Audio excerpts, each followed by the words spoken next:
Hello, ಎಲ್ರಿಗೂ ನಮಸ್ಕಾರ. ನಾನು ಡಾಕ್ಟರ್ ಶಿವಪಚೋಣ್. ಇವತ್ತಿನ ಕ್ಲಾಸ್ನಲ್ಲಿ ನಾವು ಹಿಲುವ ಅಚಿಬೆ ಅವರು ಬರೆದಿರುವಂತಹ ಒಂದು ಮುಖ್ಯವಾದಂತಹ ಪೋಯಮ್ ಅನ್ನ ಡಿಸ್ಕಷನ್ ಮಾಡೋಣ. ಅದು ಯಾವುದು ಅಂತ ಅಂದ್ರೆ ರೆಫ್ಯೂಸಿ, ಮದರ್ ಅಂಡ್ ಶೈನ್. ಈ ಪೋಯಮ್ ನ ಟೈಟಲ್ ನ ನೋಡಿದ್ರೆ ನಿಮಗೆ ಒಂದು ವರ್ಡ್ ಕಾಣ್ತದೆ. ಅದು ಯಾವುದು ಅಂತ ಅಂದ್ರೆ ರೆಫ್ಯೂಸಿ. ಸೊ ರೆಫ್ಯೂಸಿ ಅಂತ ಅಂದ್ರೆ ಏನು, ಇದರ ಅರ್ಥ ಏನು ಅಂತ ಕೇಳಿದಾಗ, ರೆಫ್ಯೂಸಿ ಅಂದ್ರೆ ಕನ್ನಡದಲ್ಲಿ ನಿರಾಶ್ರಿತರು ಅಂತ ಕರಿತೀವಿ. ಏನು ನಿರಾಶ್ರಿತರು ಅಂತ ಕರಿತೀವಿ. ಅಂದ್ರೆ ಆಶ್ರಯ ಇಲ್ಲದವರು ಅಂತ ನಾವು ಕರಿತೀವಿ. ಒಂದು ವೇಳೆ ಇದರ ಇಂಗ್ಲಿಷ್ ಅರ್ಥ ಏನು ಅಂತ ಅಂದ್ರೆ, ಒಬ್ಬ ಮನುಷ್ಯ, one person who has been forced to leave his country due to war ಇರಬಹುದು, ನ್ಯಾಚುರಲ್ ಡಿಸಾಸ್ಟರ್ಸ್.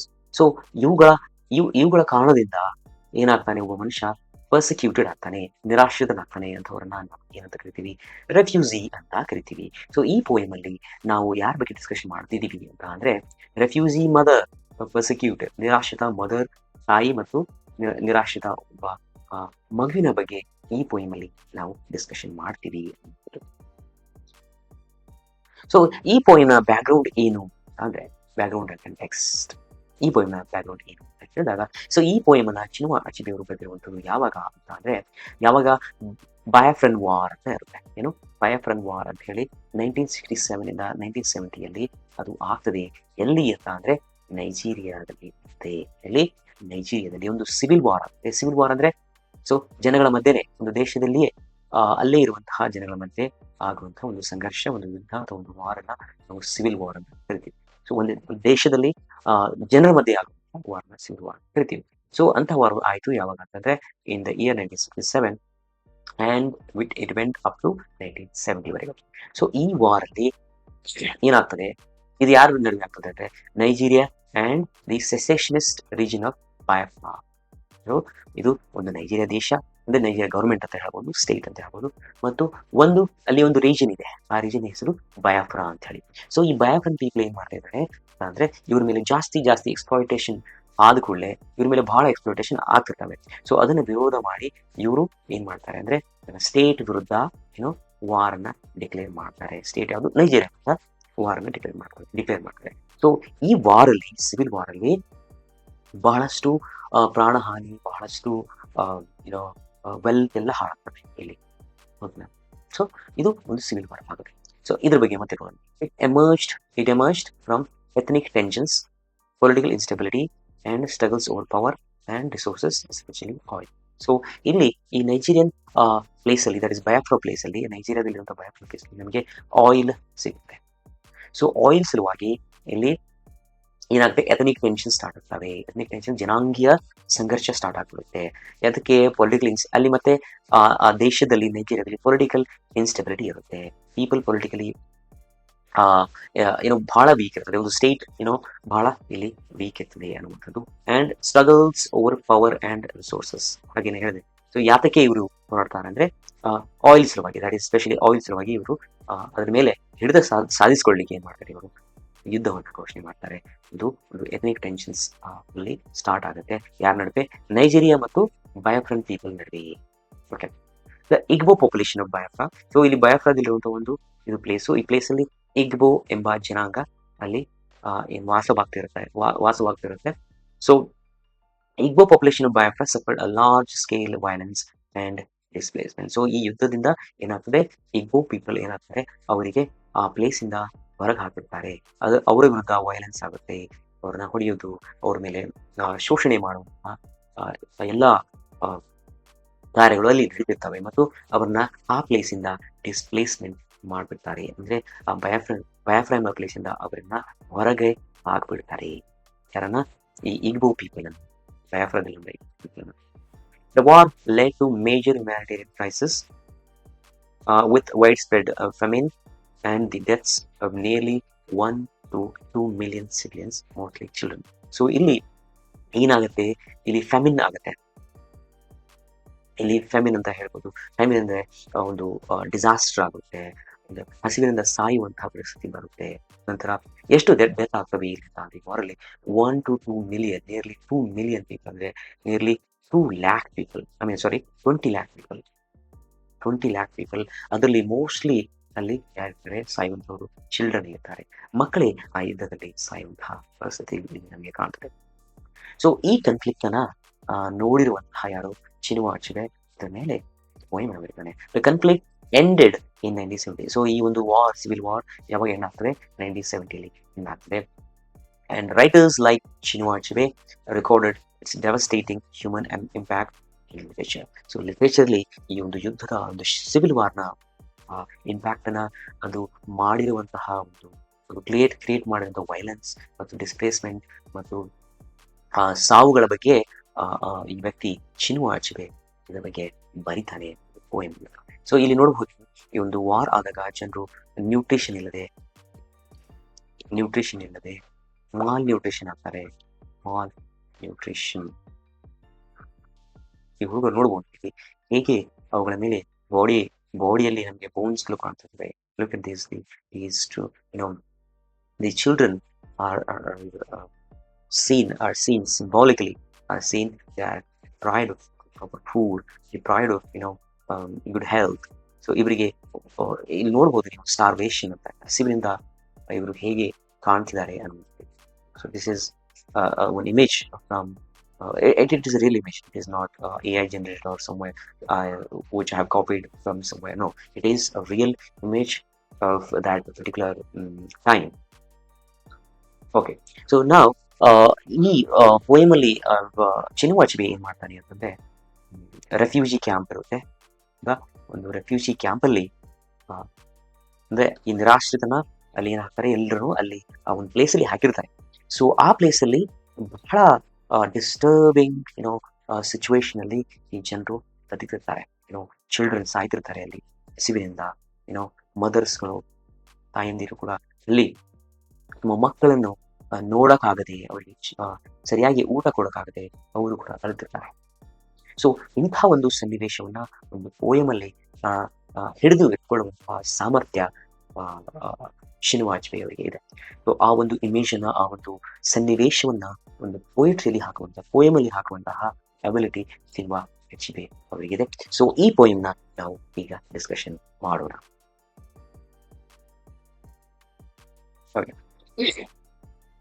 ನೋಡಿ ಇಲ್ಲಿ will read the poem like line. So ಏನು ಹೇಳ್ತಾರೆ, ಸೊ ಕಂಪ್ಯಾರಿಸನ್ ಕೂಡ ಮಾಡ್ತಾರೆ. ಸೊ ಏನು, no Madonna and child could touch that picture of the mother's tenderness. For a son she soon would have to forget. The air was heavy with colors. ನಾ ಹೇಳಿದ ಹಾಗೆ ಇಲ್ಲಿ ಒಂದು ರೆಫ್ಯೂಜಿ ಕ್ಯಾಂಪ್ ಇದೆ. Refugee camp means ಅಲ್ಲಿ ಈ ನಿರಾಶ್ರಿತರನ್ನ, ಯುದ್ಧದಿಂದ displays ಆಗಿರೋ, ಯುದ್ಧದಿಂದ ಮನೆಯನ್ನ ಕಳೆದುಕೊಂಡಿರ್ತಾರಲ್ಲ ಅಂಥವ್ರನ್ನ ಈ ಪ್ಲೇಸ್ ಹಾಕಿರ್ತಾರೆ. ಸೊ ಆ ಪ್ಲೇಸ್ ಅಲ್ಲಿ ನಮ್ಗೆ ಒಂದು ಮದರ್ ಅಂಡ್ ಚೈಲ್ಡ್, ಅಲ್ಲಿ ಒಂದು ಮದರ್ ಮತ್ತು ಚೈಲ್ಡ್, ಒಂದು ಮಗುವಿನ ಇಬ್ಬರು ಅಳದಿರುವಂತಹ ಇಬ್ಬರ ಸನ್ನಿವೇಶ ಯಾವ ರೀತಿಯಲ್ಲಿ ಅವರು ಅಲ್ಲಿ ಬದುಕ್ತಿದ್ರು ಅನ್ನೋ ಬಗ್ಗೆ ಪೋಯಮ್ ಅವನು ಬರೀತಾರೆ. ಏನ್ ಹೇಳ್ತಾನೆ, no Madonna and child could touch that picture of mother's tenderness. So ಇಲ್ಲಿ ನಾವು ಹಿ ಈಸ್ ಗಿವಿಂಗ್ ಅಲ್ಯೂಷನ್ ಅಂತ ಕರಿತೀವಿ. ಅಲ್ಯೂಷನ್ ಅಂದ್ರೆ giving reference to the biblical events or biblical characters ಅಂತ ಹೇಳ್ಬೋದು. ಸೊ ಇಲ್ಲಿ ಮೆಡೋನಾ ಅಂದ್ರೆ ಯಾರು ಅಂತ ಹೇಳಿದ್ರೆ, ಸೊ ಅಲ್ಯೂಷನ್ ಅಂದ್ರೆ it's going back to referring some historic person or religious person or religious characters. So ಇಲ್ಲಿ no Madonna and child could touch that picture of mother's tenderness. ನೋಡಿ, ಸೊ ಮೆಡೋನಾ ಯಾರು ಅಂತ ಅಂದ್ರೆ ಮೇರಿ ಯಾರು, ಜೀಸಸ್ ಕ್ರಿಸ್ಟ್ನ ತಾಯಿ. ಜೀಸಸ್ ಕ್ರಿಸ್ಟ್ ನೋಡಿ ಇಲ್ಲಿ this lady is called Mary and ಆಕೆ ಹೊತ್ಕೊಂಡಿರುವಂತಹ ಮಗು ಯಾರು ಅಂತ ಅಂದ್ರೆ ಜೀಸಸ್. ಓಕೆ, ನೋಡಿ ಒಂದು ಕಂಪ್ಯಾರಿಸನ್ ಮಾಡ್ತಾ ಇದ್ದಾನೆ ಯಾವ ರೀತಿ ಈ ತಾಯಿಯ, ಈ ರೆಫ್ಯೂಜಿ ಅಲ್ಲಿ ಬದುಕಿರುವಂತಹ ತಾಯಿಯ ಒಂದು ಲವ್ ಇದೆಯಲ್ಲ, ದ ಮದರ್ಸ್ ಟೆಂಡರ್ನೆಸ್ ಅಂತ, ಇಟ್ಸ್ ಇಂಡಿಕೇಟಿಂಗ್ ಲವ್ ಹಿಯರ್. ಆ ಮದರ್ಸ್ ಲವ್ ಎಷ್ಟು ಗಾಢವಾಗಿದೆ, ಅಥವಾ ಇಟ್ ಈಸ್ ನಾಟ್ ಕಂಪ್ಯಾರಬಲ್ ಅಂತ ಹೇಳ್ತಾರೆ. ವಾಟ್ ಹಿ ಸೇಯಿಂಗ್, ಈವನ್ ಈ ಮೆಡೋನಾ ಇದೆಯಲ್ಲ, ಈ ಮೇರಿಯ ಮೇರಿ ತನ್ನ ಚೈಲ್ಡ್ ಮೇಲೆ, ಜೀಸಸ್ ಮೇಲೆ ಇರುವಂತಹ ಪ್ರೀತಿ ಇದೆಯಲ್ಲ, ಅದಕ್ಕಿಂತ ಹೆಚ್ಚು ಪ್ರೀತಿ ಈ ಮದರ್ ರೆಫ್ಯೂಸಿಯಲ್ಲಿ ಬದುಕ್ತಿರುವಂತಹ ಮದರಲ್ಲಿ ಇದೆ ಅನ್ನುವಂಥದ್ದು. ಏನಂತ no Madonna and child to touch that picture of mother's tenderness. So ಈ ಡಿಸ್ಕ್ರೈಬಿಂಗ್ ಪಿಕ್ಚರ್ ಆ ಒಂದು ಸನ್ನಿವೇಶವನ್ನ ಈಸ್ ಎಕ್ಸ್ಪ್ಲೇನಿಂಗ್. ಮೆಡೋನಾ ಅಥವಾ ಮೇರಿಯ ಒಂದು ಲವ್, ತನ್ನ ಮಗುವಿನ ಮೇಲೆ ಇರುವಂತಹ ಲವ್, ಅದು ಈ ಮದರ್ ಅಲ್ಲಿರುವಂತಹ ಲವ್ಗೆ ಎಂದು ಸಮಾನವಲ್ಲ. ಈ ಮದರ್ನ, ಈ ತಾಯಿಯ ಪ್ರೀತಿ ಅದಕ್ಕಿಂತಲೂ ಹೆಚ್ಚು ಅನ್ನುವಂತಹ ಒಂದು ಮೀನಿಂಗ್ ಆಗಿ ಹೇಳ್ತಿರುವಂಥದ್ದು. For a son she soon would have to forget air was heavy with her. Look for son. So ಈ ಮದರ್ ತನ್ನ ಮಗುವಿನ ಮೇಲೆ ಏನ್ ಮಾಡ್ತಾರೆ, ತನ್ನ ಪ್ರೀತಿನ ತೋರಿಸಿರ್ತಾಳೆ. ಫಾರ್ ಅ ಸನ್, ಯಾರಿಗೆ ತನ್ನ ಮಗುವಿನ ಮೇಲೆ ಪ್ರೀತಿನ ತೋರಿಸ್ತಾಳೆ. She soon would have to forget. Look at this. ಇಲ್ಲಿ ವುಡ್ ಹ್ಯಾವ್ ಟು ಫರ್ಗೆಟ್, ಆ ಮಗುನ ಮರಿತಾಳೆ ಅನ್ನುವಂಥದ್ದು. ಏನು ಅಂತಂದ್ರೆ, this person, I mean the son is so unhealthy. ಎಷ್ಟು ಅನ್ಹೆಲ್ದಿ ಆಗಿದೆ ಅಂದ್ರೆ, ಸ್ವಲ್ಪ ಸಮಯದಲ್ಲಿ ಆ ಮಗು ಸಾಯುವಂತಹ ಸಂದರ್ಭದಲ್ಲಿ, ಸಾಯುವಂತಹ ಸನ್ನಿವೇಶದಲ್ಲಿ ಇದ್ದಾನೆ. For son she soon would have to forget ಅಂದ್ರೆ the son may die. The implication is the son may die. So ಈಗ ತಾನೇ ಸ್ವಲ್ಪ ಸಮಯದಲ್ಲಿ ಸಾಯುವಂತಹ ಮಗುವಿನ ಮೇಲೆ ತಾಯಿ ಪ್ರೀತಿಯಿಂದ ತೋರಿಸೋದು ಎಂಥದ್ದು ಅಂತಂದ್ರೆ, ಈ ಒಂದು ಮೆಡೋನಾ ತನ್ನ ಚೈಲ್ಡ್ ಮೇಲೆ ಅಥವಾ ತನ್ನ ಜೀಸಸ್ ಮೇಲೆ ತೋರಿಸುವಂತಹ ಪ್ರೀತಿಗಿಂತ ಹೆಚ್ಚು ಜಾಸ್ತಿನಿ ಅಂತ ಇಲ್ಲಿ ಪೋಯೆಟ್ ಹೇಳ್ತಿದ್ದಾನೆ. The air was heavy with odours. ಅಲ್ಲಿ ಆ ಸನ್ನಿವೇಶ, ಅಲ್ಲಿ ಒಂದು ಎನ್ವೈರನ್ಮೆಂಟ್ ನಾವು ಡಿಸ್ಕಸ್ ಮಾಡ್ತಾರೆ. The air was heavy with odours. The smell, ಇಲ್ಲಿ ಸ್ಮೆಲ್ ಆಗ್ತಿರುವಂಥದ್ದು. ಹೆವಿ ವಿತ್ ಆರ್ಡರ್ಸ್ ಇಲ್ಲಿ ಏನ್ ಇಂಡಿಕೇಟ್ ಮಾಡ್ತಾ ಇದೆ ಅಂದ್ರೆ, ಆ ಸಿಚುವೇಶನ್ ಹೇಗಿರ್ಬೋದು, ಆ ಪರ್ಟಿಕ್ಯುಲರ್ ರೆಫ್ಯೂಜಿ ಕ್ಯಾಂಪಲ್ಲಿ ಯಾವ ರೀತಿ, ಯಾವ ಕಂಡೀಷನ್ ಅಲ್ಲಿ ಅವರನ್ನ ಇಟ್ಟಿರಬಹುದು ಅಂತ ಇಲ್ಲಿ ವಿಚಾರ ಮಾಡಿ. ಆರ್ಡರ್ಸ್ ಅಂದ್ರೆ ಇಲ್ಲಿ ನಿಮಗೆ ಸ್ಮೆಲ್ ಆಗ್ತಾ ಇದೆ. There might be dead bodies which are there might be dead bodies in that camp. ಆ ಕ್ಯಾಂಪಲ್ಲಿ ಡೆಡ್ ಬಾಡೀಸ್ ಇರ್ಬೋದು. They might be smelling. The air was heavy with odors of diarrhea of unwashed children. Look at that. Diarrhoea ಇದೊಂದು ರೋಗ ಯಾವಾಗ ಬರ್ತದೆ ಅಂದ್ರೆ, ಇದು ಯಾವಾಗ ನಾವು ಕ್ಲೀನ್ ಇರೋದಿಲ್ಲ ಅವಾಗ ಬರ್ತದೆ. ಆ ಚಿಲ್ಡ್ರನ್ಗಳಿಗೆ, ಆ ಕ್ಯಾಂಪ್ ಅಲ್ಲಿ ಇರುವಂತಹ ಚಿಲ್ಡ್ರನ್ಗಳಿಗೆ ಏನಾಗಿದೆ ಅಂತಂದ್ರೆ ಡೈರಿಯಾ ಆಗ್ತಿದೆ. Diarrhoea of unwashed children with washed out ribs and dried up bottoms struggling in labored steps behind blown empty bellies. Look at these lines, unwashed children, dirty children. So ಎಲ್ಲ ಬಾಡಿಗಳು ಅದ್ರ ಮೇಲೆ ಮಣ್ಣು ಮೆಕ್ಕೊಂಡ್ಬಿಟ್ಟಿದೆ, ಅಷ್ಟು ಹೊಲಸಾಗಿದೆ ಆ ಚಿಲ್ಡ್ರನ್, ಮಕ್ಕಳು. With washed out ribs. Look at this, washed out ribs in a sense. ಇಲ್ಲಿ ನಮಗೆ bones ಕಾಣ್ತಾ ಇದೆ, ಬಾಡಿ ಮೇಲೆ ಅಂತ ಬೋನ್ಸ್ ಗಳು ಕಾಣ್ತಾ ಇದಾವೆ. Dried up bottoms struggling in laboured. Dried up bottoms struggling in labored steps behind blown empty bellies. Okay, ಇಲ್ಲಿ ಈ ಡಿಸ್ಕ್ರಿಪ್ಷನ್ ನೋಡಿದ್ರೆ ನಿಮಗೆ ಏನನ್ಸುತ್ತೆ ಅಂದ್ರೆ, ಇಮೇಜ್ ನೋಡಿ, ಯಾವ್ದು ಎಂತ children dried up bottoms struggling in laboured steps. ಅವ್ರು ಹತ್ಲಿಕ್ಕೆ ಟ್ರೈ ಮಾಡ್ತಾ ಇದ್ದಾರೆ. They are trying to climb somewhere. Behind blown empty bellies, ಅವುಗಳ ಹೊಟ್ಟೆಗಳು ತುಂಬಿರ್ತವೆ. ಬ್ಲೋನ್ ಬ್ಲೋನ್ ಅಪ್ ಅಂದ್ರೆ ತುಂಬಿರುವಂತಹದ್ದು, ಹೊಟ್ಟೆಗಳು ತುಂಬಿಟ್ಟಿದ್ದಾವೆ ಗಾಳಿ. ದೇರ್ ಇಸ್ ನಥಿಂಗ್, ಆ ಹೊಟ್ಟೆಯಲ್ಲಿ ಏನೂ ಇಲ್ಲ. ಆದ್ರೂ ಏನಾಗ್ತದೆ, ಆ ಮಕ್ಕಳ ಹೊಟ್ಟೆ ದೊಡ್ಡದಾಗಿ ಅದರಲ್ಲಿ ಗಾಳಿ ತುಂಬಿಟ್ಟಿದೆ ಅಂದ್ರೆ. ಸೊ ಬ್ಲೋನ್ ಅಪ್ ಬೆಲ್ಲೀಸ್ ಅಂದ ತಕ್ಷಣ ಇಲ್ಲಿ ನಮಗೆ ಇಟ್ ಈಸ್ ಇಂಡಿಕೇಟಿಂಗ್ ವಾಟ್ ಅಂದ್ರೆ ಮಾಲ್ ನ್ಯೂಟ್ರಿಷನ್. ಸೊ ಯಾವಾಗ ಚಿಲ್ಡ್ರನ್ ನ್ಯೂಟ್ರಿಷನ್ ಆಗ್ತಾರೆ, ಅವಾಗ ಅವರ ಹೊಟ್ಟೆ ಏನಾಗ್ಬಿಡುತ್ತೆ, ದೊಡ್ಡದಾಗ್ಬಿಡುತ್ತೆ. So it is indicating the malnutrition, it is indicating the starvation ಅಂತ ಹೇಳ್ತೀವಿ. ಹಸಿವು, ಸ್ಟಾರ್ವೇಷನ್, ಹಸಿವನ್ನ ಇಲ್ಲಿ ಇಂಡಿಕೇಟ್ ಮಾಡ್ತಿರುವಂಥದ್ದು. Most mothers there had long cease to care but not this one. So ಇಲ್ಲಿ ಬೇರೆ ಎಲ್ಲ ತಾಯಂದಿರು ಏನ್ ಮಾಡಿದ್ರು ಅಂದ್ರೆ, ನಮ್ಮ ಮಕ್ಕಳ ಬಗ್ಗೆ ಕೇರ್ ಮಾಡೋದನ್ನ ಬಿಟ್ಬಿಟ್ಟಿದ್ರು. Most mothers there had long cease to care but not this one. So ಎಲ್ಲಾ ಮದರ್ಗಳು, ಅಲ್ಲಿರುವಂತಹ ತಾಯಂದಿರು ಮಕ್ಕಳ ಬಗ್ಗೆ ಕೇರ್ ಮಾಡೋದನ್ನ ಬಿಟ್ಬಿಟ್ಟಿದ್ರು. ಆದ್ರೆ ಈ ಒಂದು ತಾಯಿ ಅಲ್ಲ, ಆಕೆ ಮಗುವಿನ ಮೇಲೆ ಇರುವಂತಹ ಕೇರನ್ನ, ಮದುವೆಯ ಪ್ರೀತಿಯನ್ನ ಈಗಲೂ ತೋರಿಸಿದ್ದಾಳೆ ಎನ್ನುವಂತಹ meaning. She held a ghost smile between her teeth, and in her eyes the ghost of mother's pride as she combed the rust-colored hair left on his skull and death. ಇಲ್ಲಿ ನೋಡಿದ್ರೆ ಏನ್ ಮಾಡ್ತಾರೆ, she held a ghost smile. ಎಂಥ smile ಅದು? Ghost smile. In a sense it's a forced. It is not actual what smile. It is not natural smile she's giving here. She's giving a ghost smile, a forced smile. Forcibly ತಾನು smile ಮಾಡ್ತಾರೆ ಅಂಥ ಸನ್ನಿವೇಶದಲ್ಲಿ. Ghost smile between her teeth and in her eyes, the ghost of mother's pride. So ಆಕೆ ಮಗುವಿನ ಬಗ್ಗೆ ಇರೋ pride ಕೂಡ naturally ಇಲ್ಲ ಈಗ. ನನ್ನ ಮಗುವಿಗೆ ತನ್ನ ಮಗುವಿನ ಬಗ್ಗೆ ಇರುವಂತಹ ಒಂದು ಪ್ರೈಡ್, ಅದು still it is not natural, it is forcefully ತಾನು ಆ ಕೆಲಸವನ್ನ ಮಾಡ್ತಿದ್ದಾಳೆ, ತಾಯಿಯ ಪ್ರೀತಿಯನ್ನ ತೋರಿಸಿದಾಳೆ ಅನ್ನುವಂಥದ್ದು. And pride, she combed the rust colored hair left on his skull. Look at this. ಇಲ್ಲಿ ಮತ್ತೆ ಈ ರಸ್ಟ್ ಕಲರ್ಡ್ ಹೇರ್ ಅಂದ ತಕ್ಷಣ ಇದು again it is indicating at malnutrition. It is indicating that the children were put in unhealthy condition, were not given proper food since many days. ಹಾಗಾಗಿ this is rust colored hair ಅನ್ನುವಂಥದ್ದು it is indicating the condition of the children, condition of of not giving them food, and they were not given food properly ಅನ್ನುವಂಥದ್ದು. So ಆಕೆ ಏನ್ ಮಾಡ್ತಾಳೆ, combed the rust colored hair. So ಇದು combing ಅನ್ನುವಂಥದ್ದು again it is indicating ಒಂದು ತಾಯಿಯ ಪ್ರೀತಿ, ತಾಯಿ ತನ್ನ ಮಗುವಿನ ಹೇರ್ಸ್ ಅನ್ನ ಕೋಂಬ್ ಮಾಡ್ತಾಳೆ, ಅದೊಂದು ತಾಯಿಯ ಪ್ರೀತಿ, ಸರಿ, ತಾಯಿ ತನ್ನ ಪ್ರೀತಿಯನ್ನು ತೋರಿಸುವಂಥದ್ದು ಮಕ್ಕಳ ಹೇರ್ಸ್ ಅನ್ನ, ತಲೆಯನ್ನ ಕೋಂಬ್ ಮಾಡೋದ್ರ ಪ್ರೀತಿಯನ್ನು ತೋರಿಸ್ತಾರೆ. ಸೊ ಆ ಪ್ರೀತಿಯನ್ನ ಆಕೆ ಇಂಥ ಸನ್ನಿವೇಶದಲ್ಲಿ ಕೂಡ she is showing that she is combing the rust coloured hair left on his skull and then singing in the ice. Okay, ಆಕೆ ಈಗ ಜೋರಾಗಿ ಸಿಂಗ್ ಮಾಡ್ತಾ ಇಲ್ಲ, ನನ್ನ ಮನದಲ್ಲಿ, ನನ್ನ ಐಸ್ ನಲ್ಲಿ ಆ ಮಗುವಿನ ಮೇಲೆ ಹಾಡನ್ನು ಹಾಡ್ತಿದ್ದಾಳೆ. ಸಿಂಗಿಂಗ್ ಇನ್ ಹರ್ ಐಸ್ ಬಿಗ್ಯಾನ್ ಕೇರ್ಫುಲಿ ಪಾರ್ಟೆಡ್.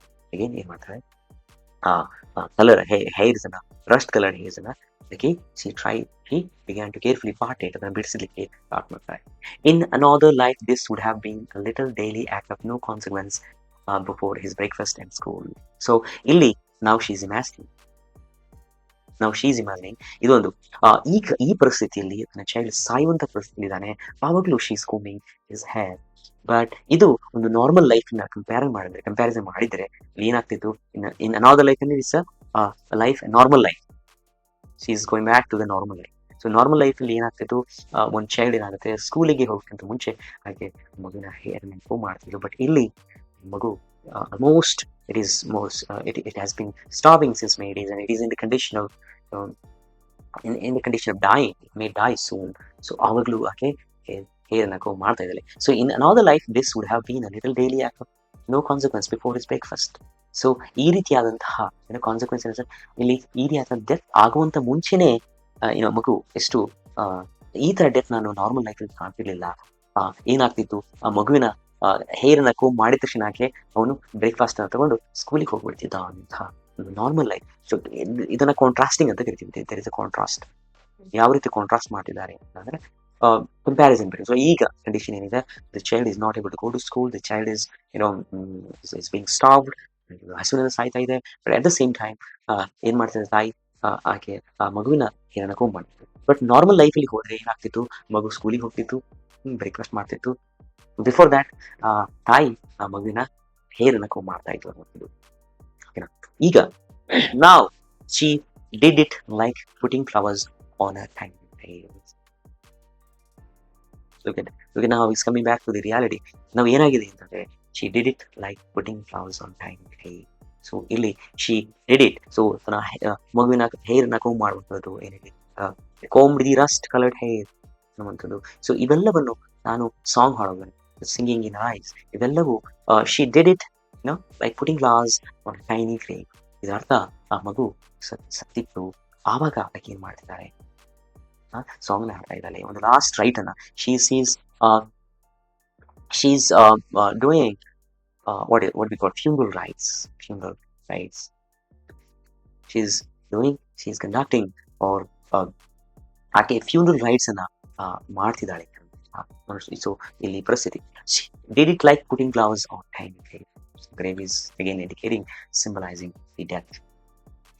ಮಗು ಸತ್ತಿದೆ, ಆ ಸತ್ತ ಮಗುವಿನ ಮೇಲೆ ಆ ತಾಯಿ ಏನ್ ಮಾಡಿದ್ದಾಳೆ ಅಂತಂದ್ರೆ ಫ್ಲವರ್ಸ್ ಅನ್ನ ಇಡ್ತಿದ್ದಾಳೆ. ಸಾಂಗ್ ಹಾಡ್ತಿದ್ದಾಳೆ, ತನ್ನ ಮಗುವಿನ ಹೇರ್ಸ್ ಅನ್ನ ಕೋಮ್ ಮಾಡ್ತಿದ್ದಾಳೆ. So this is the condition that Chinua Achebe portrays through his poem. Now let us go to the summary of the poem. Okay, the poem is set in a refugee camp. ಹೇಳಿದ ಹಾಗೆ ಒಂದು ರೆಫ್ಯೂಸಿ camp ಅಲ್ಲಿ ಇದು poem set ಆಗಿರುವಂತದ್ದು during the ಬಯಾಫ್ರನ್ war. ಹೌದಾ, ರೆಫ್ಯೂಸಿ camp ಅಲ್ಲಿ ಚಿನುವಾ ಅಚೆಬೆ ನೋಡ್ತಾನೆ, ಅದನ್ನ ಅಬ್ಸರ್ವ್ ಮಾಡಿ ಅದರ ಬಗ್ಗೆ ಇದು ಬರೀತಾನೆ. Where hunger, disease and death are common. So ಅಲ್ಲಿ ಏನ್ ಕಾಮನ್ ಆಗಿದ್ದು ಅಂತಂದ್ರೆ ಹಂಗರ್, ಹಸಿವಿನಿಂದ ಸಾಯುವಂಥದ್ದು, ಡಿಸೀಸಸ್ ನಾ ಹೇಳಿದೆ, ಡೈರಿಯಾ ಆಗಿದ್ದು, ಡೆತ್ ಆರ್ ಕಾಮನ್. ಸೊ ಅಲ್ಲಿ ಡೆತ್ ಆಗುವಂಥದ್ದು ಕಾಮನ್ ಆಗಿದ್ದು. Achebe describes starving children and exhausted mothers. ಈಗ ನೀವು ಹೇಳ್ಬೋದು ಎಕ್ಸಾಸ್ಟ್ ಮದರ್ಸ್ ಅಂದ್ರೆ ಯಾವಾಗ ಅಂತಂದ್ರೆ ವೆನ್ ದ ಘೋಸ್ಟ್ ಸ್ಮೈಲ್ ಹೌದಾ, ಯಾರು ಮದರ್ ಕೊಡ್ತಾರೆ, ಘೋಸ್ಟ್ ಸ್ಮೈಲ್. ಎಕ್ಸಾಸ್ಟ್, ತನ್ನ ತಾಯಿ ಪೂರ್ತಿ ನೊಂದು ಬೆಂದು ಸಾಕಾಗಿರುವಾಗ ಆಕೆಗೆ ಸಾಕಾಗ್ಬಿಡ್ತದೆಯಲ್ಲ. now she is not able to give she is not able to save her child. that is what. So ಆಕೆ ಬಹಳ ಸೋತ್ ಹೋಗ್ಬಿಟ್ಟಿರ್ತಾಳೆ. ಅಂತಹ ಸನ್ನಿವೇಶವನ್ನ ಯಾರು ಚಿನುವಾ ಅಚೆಬೆ ನಮಗೆ ಇಲ್ಲಿ ಕೊಡ್ತೀವಿ, ಆಮೇಲೆ ಡಿಸ್ಕ್ರೈಬ್ ಮಾಡ್ತಿರೋದು. Creating a grim picture of women suffering caused by war. So ಇಲ್ಲಿ ಏನಾಗಿದೆ, ಸೊ ಹ್ಯೂಮನ್ ಸಫರಿಂಗ್ ಇದೆ. ಯಾರು ಇಲ್ಲಿ ಚಿಲ್ಡ್ರನ್ಗಳು, ಮಕ್ಕಳು ಸಾಯ್ತಿದ್ದಾರೆ, ತಾಯಂದ್ರಿ ಸಾಯ್ತಿದ್ದಾರೆ. Among them is mother who knows a child is dying. So ನೋಡಿ, ಸೊ ಅಲ್ಲಿ ಎಲ್ಲದರಲ್ಲಿ ಒಂದು ತಾಯಿ ಇರ್ತಾಳೆ. ಇದರಲ್ಲಿ ಒಂದು ತಾಯಿ ಏನ್ ಮಾಡ್ತಾಳೆ, mother who knows her child is dying. So ಆಕೆ ಗೊತ್ತಿರ್ತದೆ ಮಗು ಸಾಯ್ತದೆ ಅಂತ, ಆದರೂ ಆಕೆ ಆ ಮಗುವಿನ ಹೇರನ್ನ ಕೋಮ್ ಮಾಡುವಂಥದ್ದು, ಸಾಂಗ್ ಮಾಡುವಂಥದ್ದು ಎಲ್ಲವೂ ಕೂಡ ನಮಗೆ ಒಂದು ಫ್ಯೂನರಲ್ ರೈಟ್ಸ್ ಗಳಾಗಿ ನಮಗೆ ಕಾಣ್ತವೆ. ಡಿಸ್ಪೈಟ್ ಹರ್ ಓನ್ ಮಿಸರಿ. ಸೊ ಇಲ್ಲೇನು ಆ ತಾಯಿ ಕೂಡ ಸ್ಟಾರ್ವೇಷನ್ ಇಂದ, ಪಾವರ್ಟಿಯಿಂದ ತಾಯಿ ಕೂಡ ಆಕೆ ನರಳುತ್ತಿರ್ತಾಳೆ. ಆ ಸಂದರ್ಭದಲ್ಲಿ ಕೂಡ she gently combs the child's hair and sings softly, performing an act of love that usually associated with hair and life. ಕೂಡ ಆಕೆ ಮಾಡ್ತಾಳೆ, ಮಗುವಿನ ಹೇರ್ಸ್ ನ ಕೋಮ್ ಮಾಡ್ತಾಳೆ. she performs an act of love, which is associated with hair and life.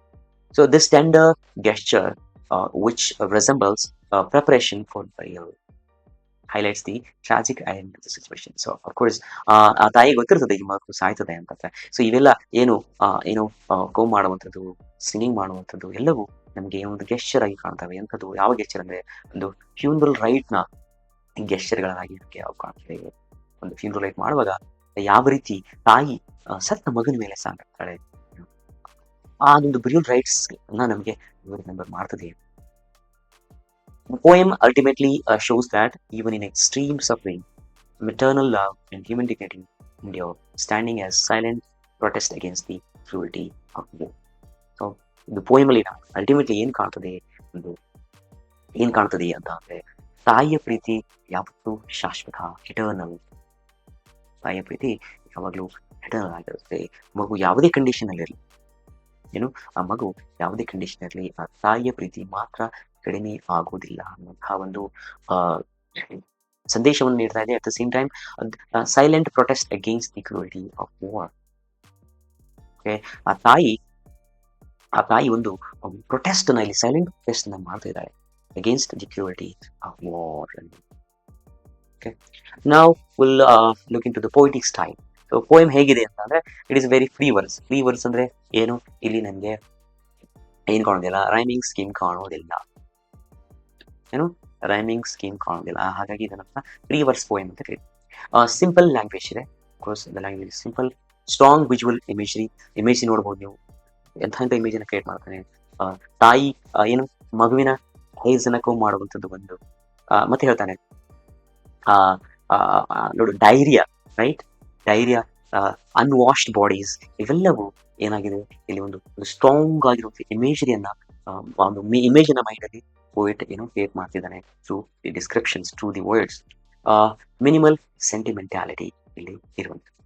Again central themes, ಈ poem ಅಲ್ಲಿ central ಥೀಮ್ಗಳು ಏನು ಅಂತಂದ್ರೆ motherhood and unconditional. Of course as we discussed, ತಾಯಿತನ ಅಥವಾ unconditional love of that mother is always rewarded and always in the discussion.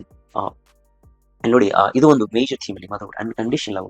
ನಮಗೆ ಯಾವುದೇ condition ಇದ್ರೂ ತಾಯಿ ಆ ಮಗನ ಮೇಲೆ ಪ್ರೀತಿಯನ್ನು ತೋರಿಸೋದನ್ನ ಮರೆಯೋದಿಲ್ಲ. War and human suffering. ಸೊ ಇಲ್ಲಿ ನೋಡಿ, war and human suffering. War ಆದ ತಕ್ಷಣ ನಮಗೆ obviously first target, first sufferer ಯಾರು ಅಂತಂದ್ರೆ ಚಿಲ್ಡ್ರನ್. ಹೌದಾ? ತದನಂತರ ವೀಕರ್ ಸೆಕ್ಷನ್ಸ್, ಇಲ್ಲಿ ನಮಗೆ ವುಮೆನ್ ಬರಬಹುದು, ಅಥವಾ ಅಲ್ಲಿ ಮತ್ತೆ ನಮಗೆ ಪೂರ್ ಪೀಪಲ್. ಸೊ ಇವೆಲ್ಲರೂ ಏನು ವಾರ್ನ ಮೊದಲ ಸಫರರ್ ಅಂತ ನಾವು ಕರಿಬಹುದು. ಹಾಗಾಗಿ ವಾರ್ ಅನ್ನುವಂಥದ್ದು ಆಗ್ಲೇಬಾರದು. ಯಾವುದೇ ದೇಶಗಳು ಜಗಳ ಆಡ್ಲಿಕ್ಕೆ ಹೋಗ್ಬಾರ್ದು, ಜಗಳದಲ್ಲಿ ನಾವು ಬೀಳಬಾರ್ದು, ಒಬ್ಬರನ್ನೊಬ್ಬರು ಸಹಾಯ ಮಾಡಿಕೊಂಡು ಲಿವ್. ಬಟ್ ಒಂದ್ ವೇಳೆ ವಾರ ಆದ್ರೆ ಇಲ್ಲಿ ಹ್ಯುಮ್ಯಾನಿಟಿ ಇರೋದಿಲ್ಲ, ಜನರು ಸಾಯ್ತಾರೆ ಅಂತ. ಸೊ ಈ ಪೋಯಮ್ ಅಲ್ಲಿ ನಮಗೆ ವಾರ್ ಅಂಡ್ ಹ್ಯೂಮನ್ ಸಫರಿಂಗ್ ಬಗ್ಗೆ ನಮಗೆ ಇಲ್ಲಿ ಲೈನ್ಸ್ಗಳು ಕಾಣ್ತವೆ. Life versus death. Again life ಮತ್ತು ಡೆತ್ ಏನೋ ಥೀಮ್ಸ್ ಇಲ್ಲಿ ಇದಾವೆ. ಹ್ಯೂಮನ್ ಡಿಗ್ನಿಟಿ ಇನ್ ಡಿಹ್ಯೂಮನೈಸಿಂಗ್ ಕಂಡೀಷನ್ಸ್. ಹೌದಾ? ಡಿಹ್ಯೂಮನೈಸಿಂಗ್ ಕಂಡೀಷನ್ ಅಂದ್ರೆ ಇಲ್ಲಿ ಏನಾಗಿದೆ, ಡಿಹ್ಯೂಮನೈಸಿಂಗ್, ಹ್ಯೂಮನ್ ಅಲ್ಲ, ಡಿಹ್ಯೂಮನ್, ನಾಟ್ ಹ್ಯೂಮನ್ ಅಂತ ಕರಿತೀವಿ. ಸೊ ಇಲ್ಲಿ ಡಿಹ್ಯೂಮನೈಸಿಂಗ್ ಕಂಡೀಷನ್ಸ್ ಗಳಲ್ಲಿ ಹ್ಯೂಮನ್ ಡಿಗ್ನಿಟಿಯನ್ನು ಕೂಡ ಇಲ್ಲಿ ಆ ತಾಯಿ ಮರಿತಾರೆ. ಏನು, ಆ ಮಗು ಸತ್ತ ಮಗುವಿನ ಮೇಲೆ ಈ ಸಾಂಗ್ ಅನ್ನು ಹಾಡ್ತಾರೆ. ಪ್ರಾಪರ್ ಆಗಿರುವಂತಹ ಒಂದು ಫ್ಯೂನರಲ್ ರೈಟ್ಸ್ ಅನ್ನ ಆಕೆ ಕೊಡ್ತಾರೆ. ಸೊ ಹ್ಯೂಮನ್ ಡಿಗ್ನಿಟಿಯನ್ನ ಆಕೆ ತೋರಿಸ್ತಾರೆ ಈ ಪೋಯಮ್ ಅಲ್ಲಿ ಅಂತ. So these are the major themes. Again imagery and symbols. ಇಲ್ಲಿ ಹೇರ್ ಕೋಮಿಂಗ್ ಅನ್ನುವಂಥದ್ದು, ಇದು ಇಮೇಜ್ನ ಅದ್ರ ಸೇಮ್ ಒಂದು ಇಮೇಜ್ ನ ಕ್ರಿಯೇಟ್ ಮಾಡ್ತದೆ ಮೈಂಡ್ ಅಲ್ಲಿ. ಏನ್ ಸಿಂಬಲೈಸ್ ಮಾಡ್ತದೆ ಅಂತಂದ್ರೆ ಮದರ್ಸ್ ಲವ್ ಅನ್ನ ಇದು ಸಿಂಬಲೈಸ್ ಮಾಡುತ್ತೆ. So bones and sculls, again these the words bones and sculls again ನಮಗೆ ಸಿಂಬಲೈಸ್ ಮಾಡುವಂಥದ್ದು ಏನು ಅಂತ ಅಂದ್ರೆ body without flush. Body without flush. ಹೌದಾ? ಫ್ಲಶ್ ಇಲ್ಲದೆ ಇರುವಂತಹ ಬಾಡಿ ಹೇಗಿರುತ್ತೆ ಅಂದ್ರೆ ಆ ಬಾಡಿ ಸ್ಟಾರ್ವ್ ಆಗಿರುತ್ತೆ, ಸಿವಿಂದ ಸಾಯ್ದಿರುತ್ತೆ. ಸ್ಟಾರ್ವೇಷನ್ ಅಂತ ಕರಿತೀವಿ. ನಂತರ ಮಾಲ್ ನ್ಯೂಟ್ರಿಷನ್ ಆಗಿರುವಂತಹ ಒಂದು ಮಗುವಿನ ಬಾಡಿ. ಸೊ ಇಲ್ಲಿ ನಮಗೆ ಪಾವರ್ಟಿ, ಇಲ್ಲಿ ನಮಗೆ ಆ ಮಗುವಿಗೆ ಊಟ ಇಲ್ಲದ ಪರಿಸ್ಥಿತಿಯಲ್ಲಿ ನಾವು ನೋಡ್ತಾ ಇದ್ದೀವಿ. So because of that the ಮಗು ಏನಾಗಿದೆ ಅಂದ್ರೆ ಅದರ ಬೋನ್ಸ್ ಕಾಣಿಸ್ತಿದೆ. ಸೊ ಇಲ್ಲಿ bones and skulls is symbolizing what? Poverty, symbolizing malnutrition. ಓಕೆನಾ? So this is again what is the final message of the poem. So ಯಾವ ಮೆಸೇಜ್ ಅನ್ನ poem ಕೊಡ್ತಾ ಇದೆ ಅನ್ನೋದು. ಸೊ ಏನನ್ನು ಕೊಡ್ತಾ ಇದೆ? ಒಂದು, ವಾರ್ ಡಿಸ್ಟ್ರಾಯ್ಸ್ ಇನ್ನೋಸೆನ್ಸ್. ಇನ್ನೋಸೆನ್ಸ್ ನ ವಾರ್ ಅನ್ನೋದು ಡಿಸ್ಟ್ರಾಯ್ ಮಾಡ್ಕೊಳ್ತದೆ ಅಂತ. Political conflicts are fought at the cost of ordinary lives. So political conflict ಆದ್ರೂ ಇಲ್ಲಿ ಏನಾಗುತ್ತೆ, ಪವರ್ಫುಲ್ ಪೀಪಲ್ ಸಾಯಲ್ಲ. Powerful people not die there. ಯಾರು ಸಾಯೋರು ಇಲ್ಲಿ? ಚಿಲ್ಡ್ರನ್. ಹೇಳಿದೆ weaker section, children, women, poor people, ಇವರು ಸಾಯ್ತಾರೆ ವಾರಲ್ಲಿ. Political conflicts are fought at the cost of ordinary lives. Even in extreme suffering, human love and dignity is suffered. ಒಂದು message ಏನಂದ್ರೆ, extremely ಡಿಹ್ಯೂಮನೈಸಿಂಗ್ ಕಂಡೀಷನ್ಗಳಲ್ಲಿ ಬಹಳ ಎಕ್ಸ್ಟ್ರೀಮ್ ಸಫರ್ ಅಲ್ಲಿ ನಮಗೆ ಕೆಲವೊಂದ್ಸಲ ಹ್ಯೂಮನ್ ಲವ್ ಅನ್ನ ಕಾಣ್ತೀವಿ, ಮನುಷ್ಯತ್ವವನ್ನು ನಾವು ಕಾಣ್ತೀವಿ ಅನ್ನುವಂತಹ ಮೆಸೇಜ್ ಅನ್ನ ಈ ಪೋಯಮ್ ನಮಗೆ ನೀಡ್ತಾ ಇದೆ. So this is end of the lesson. Thank you very much.